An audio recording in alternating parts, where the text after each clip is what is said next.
Hello there and welcome to the news on NTAi International. My name is Lami Ali. John Bamidele is the sign language interpreter, and we begin with the headlines. Nigeria and Cuba enhance ties through bilateral cooperation with the signing of MOUs on trade and investments. Georgian court sentences former President Mikhail Saakashvili to 4.5 years in prison for illegally crossing the border. Also on the news, U.S. President Donald Trump's administration continues to deport migrants despite court ruling against such action.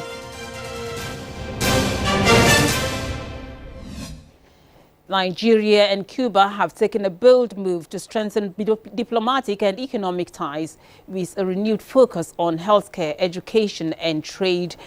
State House correspondent Abdurrahman Jibrila reports that this is coming as both nations mark 50 years of diplomatic relations, which formally started in 1974, with Nigeria's Vice President Kashim Shettima describing Cuba as a sacred land where every progressive will identify with.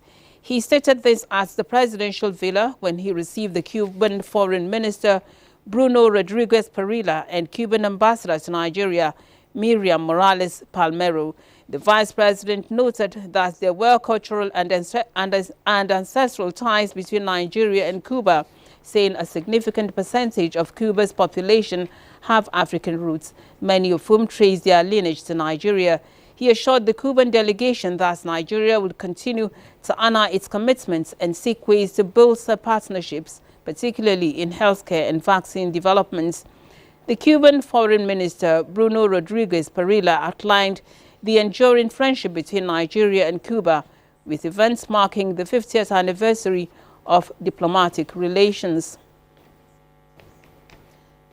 Nigeria and Cuba are enhancing ties through bilateral cooperation by signing MOUs on trade and investments. To further strengthen this cooperation, additional areas will be explored to leverage various key sectors of both nations' economies. Garba Nata'ala reports. For Nigeria, this is a welcome development.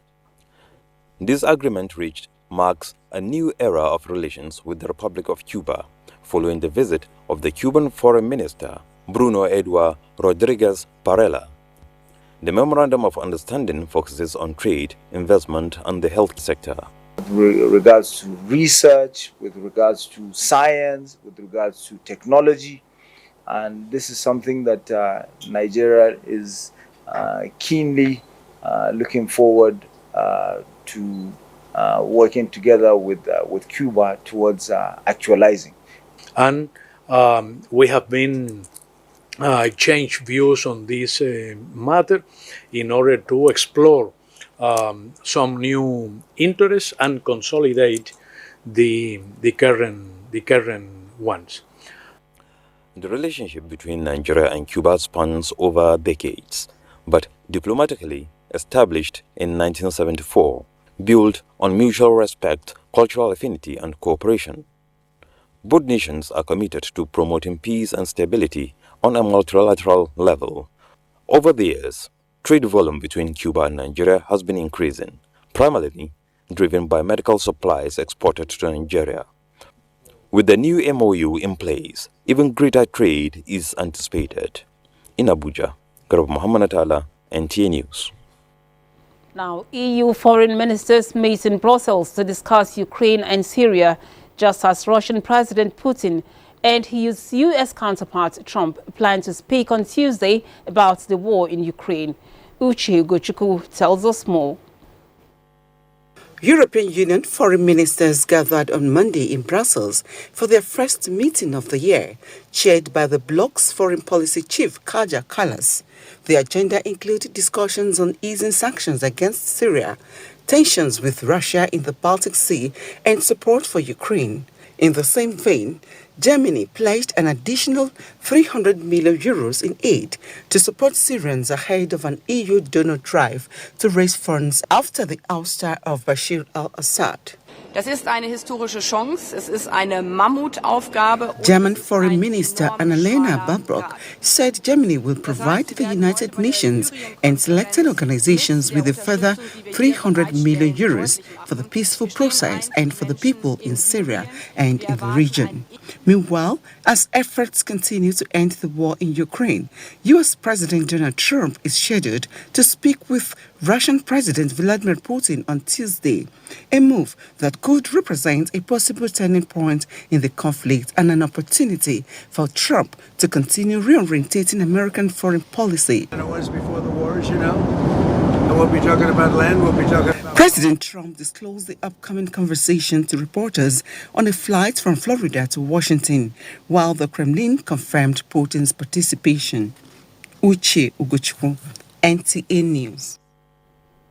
Now, the Trump administration has transferred hundreds of immigrants to El Salvador, even as a federal judge issued an order temporarily barring the deportations under an 18th century wartime declaration targeting Venezuelan gang members.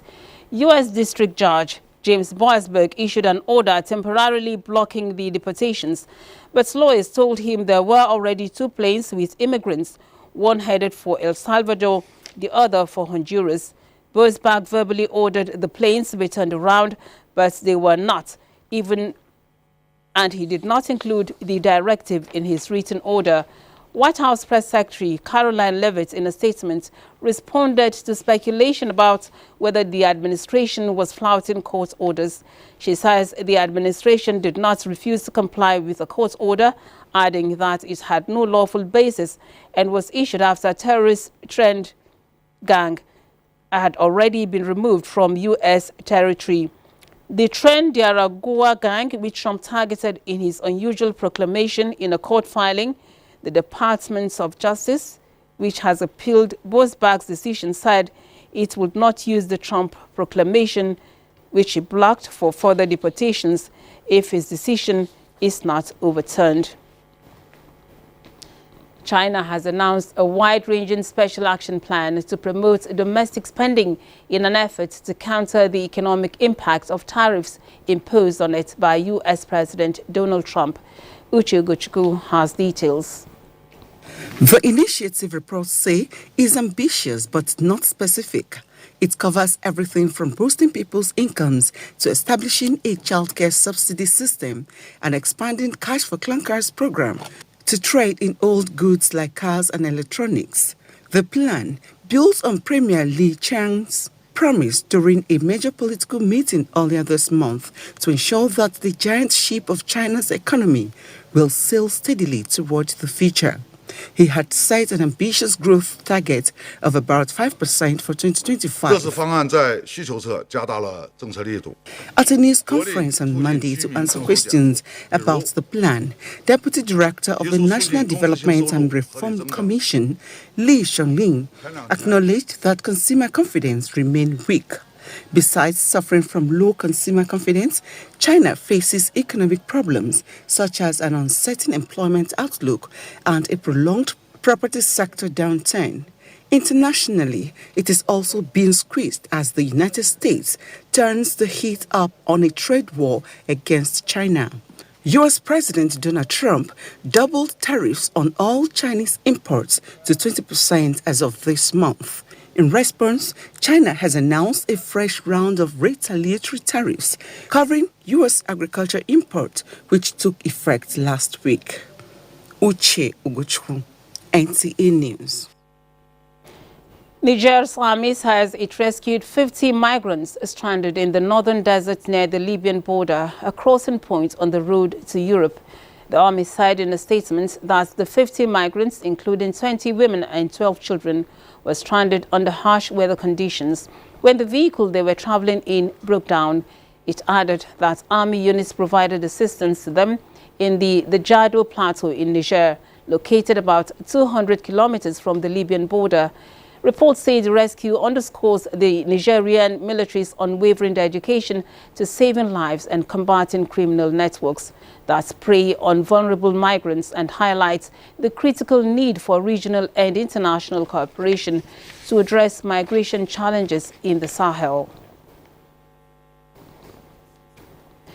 Vice President Kashim Shettima is urging participants of the Senior Executive Course 47 of NIPS to embark on research, dialogue and collaboration to unlock the full potentials of oceans and ensure a prosperous future for generations to come. This is in a message to the inauguration of the participants in Kuru. Ijoma Ozoimena has details. Not directly or indirectly. The induction marks the beginning of a rigorous academic inquiry, thoughtful analysis and informed policy recommendations. We'll be better equipped, well informed, and then make better policies concerning the blue economy. Vice President Kashim Shettima, represented by the Deputy Governor of Plateau State, reminded the participants of the importance of sustainable development and the preservation of oceans and marine resources. The theme of the course 47 is Blue Economy and Sustainable Development in Nigeria, Issues, Challenges and Opportunities. This, the Vice President says, represents a vast and untapped potential for economic growth, innovation and environmental conservation.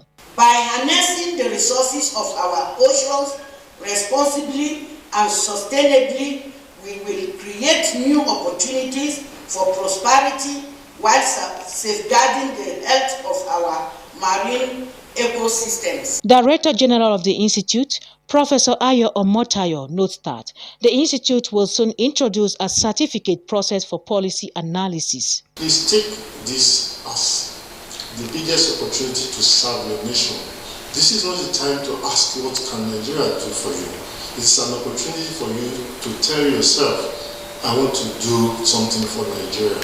The DG reaffirms the nation's commitment to excellence and dedication to shaping a better Nigeria through knowledge and expertise. In Jos, Ijoma Ozemena, NTAi News. Defending the territorial integrity of Nigeria is an oath taken by officers and men of the Nigerian Army at entry points, and this is a task that must be carried out to the latter. This is part of the address by the Chief of Army Staff, Lieutenant General Olufemi Oluede, to officers and men of 12th Brigade, Nigerian Army, Lokoja, Kogi State. Jacob Sani's report is here presented. The visit by the Chief of Army Staff is to interface with low and high-ranking officers of the Nigerian Army, and 12th Brigade Lokoja is one of them. Addressing personnel in Lokoja, the Chief of Army Staff says the philosophy of consolidating the transformation of Nigerian Army towards a well-motivated and combat-ready force that can effectively discharge its constitutional responsibility is a moving train. He says the security challenges before the country entails more commitment, more sense of duty, and courage to carry out the responsibility. Let's make our army better together, but you have to understand the fact that we need to make Nigeria safer, so that all these resources that are being channeled into doing, fighting war, can be channeled to make Nigeria better. If there's no security, there cannot be development. So it's a collective responsibility for us to make Nigeria safer, more secure, so that Nigeria can develop, so that your children can have a better place to live in. Yes, sir! The Chief of Army Staff later inspected the remodeled 12th Brigade Medical Center, constructed a groundbreaking for the construction of a borehole with 6,000 liters capacity tank, soldiers' accommodation, as well as foundation laying for the construction of 3 blocks of 2-bedroom semi-detached senior non-commissioned officers' quarters. You're watching the news on NTAi International. Time now for a break. Do stay tuned for more stories.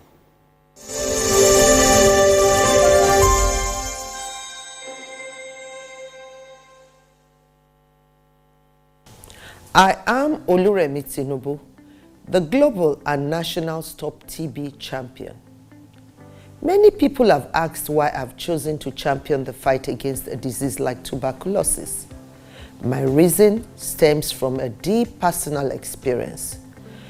I once had a friend who unfortunately fell ill and concealed the nature of his sickness until it was too late. Eventually, after he passed, we discovered he had tuberculosis. Sadly, due to the stigma and discrimination surrounding the disease, he would not speak up or seek for help. His death was a painful reminder that we could have intervened and saved a life if only we had known earlier. Tuberculosis is an airborne disease that primarily affects the lungs, but can also impact other parts of the body. Being airborne means anyone, regardless of their social economic status, can contract it. In Nigeria, one person dies of TB-related illness every 7 minutes, amounting to 206 deaths every day. Globally, one person succumbs to TB every 25 seconds, which is a staggering 3,456 lives lost daily. These deaths are entirely preventable because TB is curable if detected and treated early. If you or someone you know has been coughing for 2 weeks or more, coughing up blood, experiencing night sweats, or losing weight drastically, it might be TB. Please visit the nearest government hospital or primary health care center for proper diagnosis and treatment. TB treatment is free in all government and some private health facilities. Let us also remember not to stigmatize or discriminate against TB patients or those who have been treated for TB. Individuals who have been cured of TB cannot infect others. I call on all stakeholders, especially the private sector, to join us in the fight to end TB in Nigeria. Together, we can make a difference. Remember, TB anywhere is TB everywhere.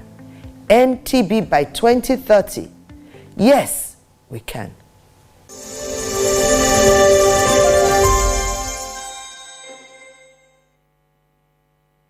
The State House of Assembly has resolved to publish in 3 national newspapers alleged gross misconduct it has leveled against Governor Siminalayi Fubara and the Deputy Governor, Professor Ngozi Udu. The House at its 137th plenary, presided by Martins Amehule, reached the resolution pursuant to Section 188 of the 1999 Constitution as amended. The Assembly correspondent Nkiru Onyejesi has the details.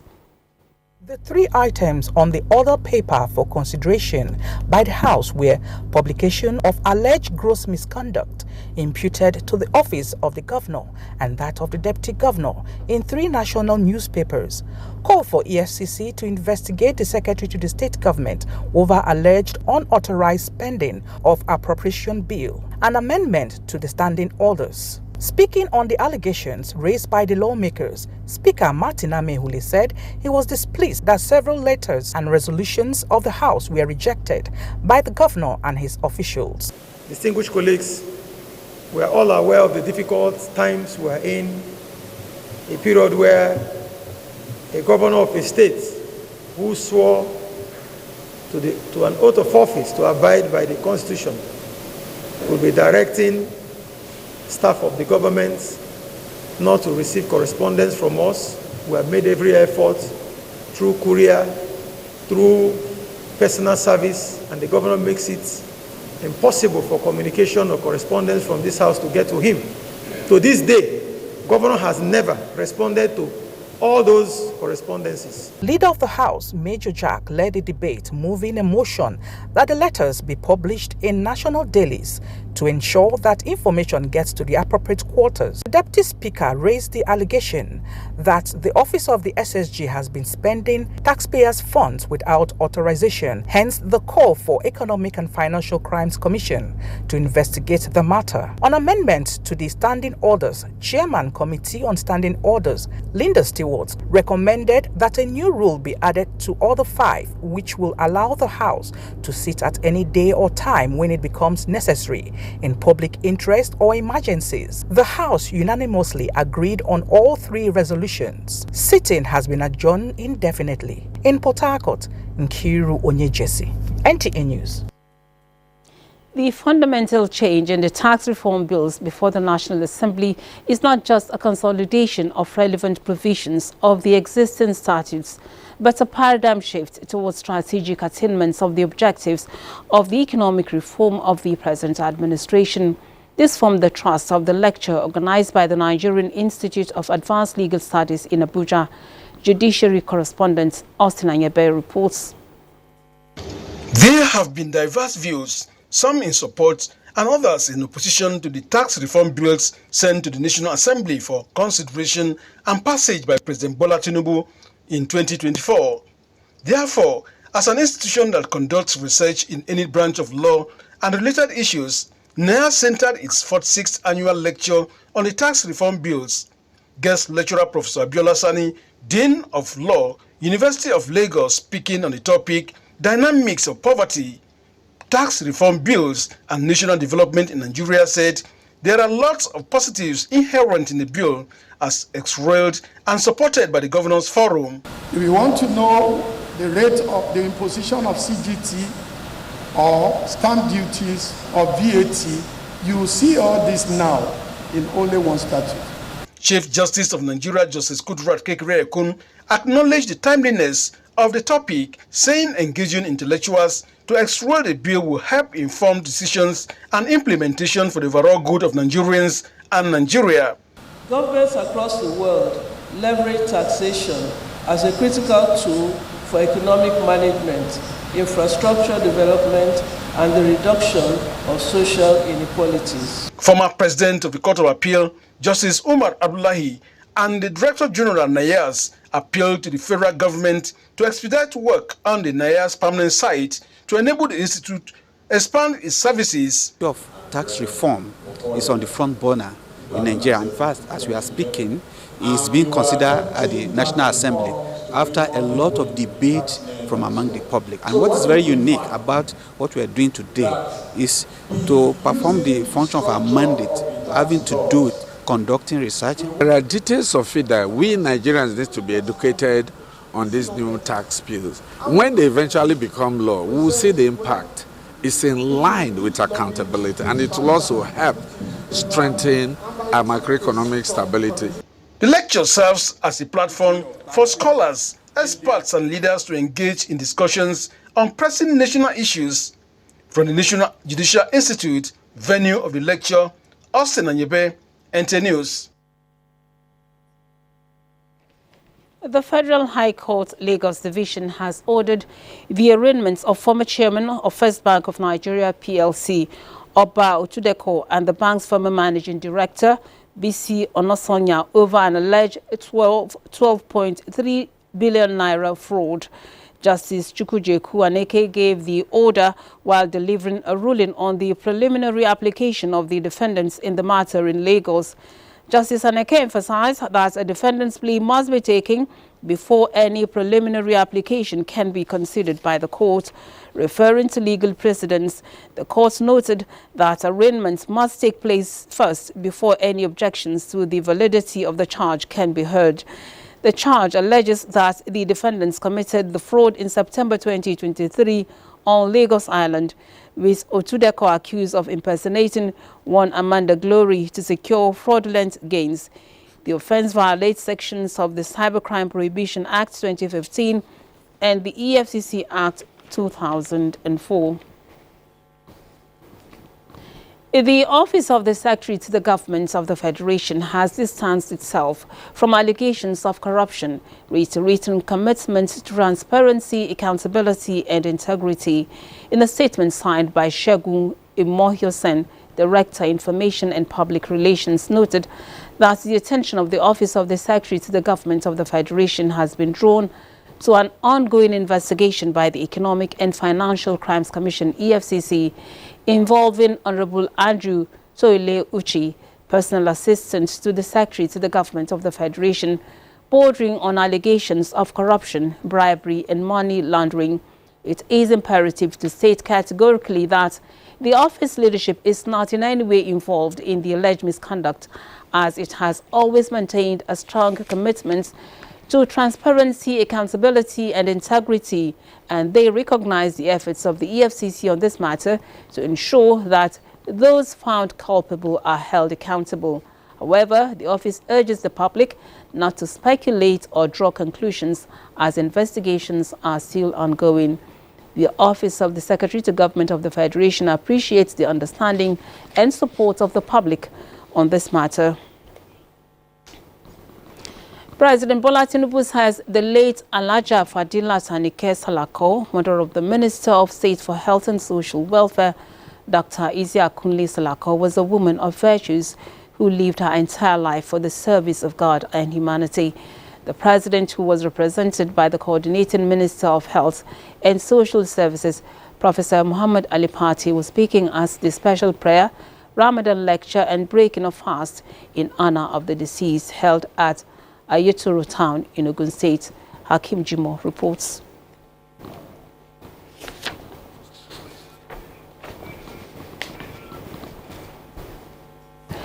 The report is still being put together. We shall bring it to you in subsequent bulletin. Time now to look at the weather prospect for Tuesday in Nigeria and some parts of the world.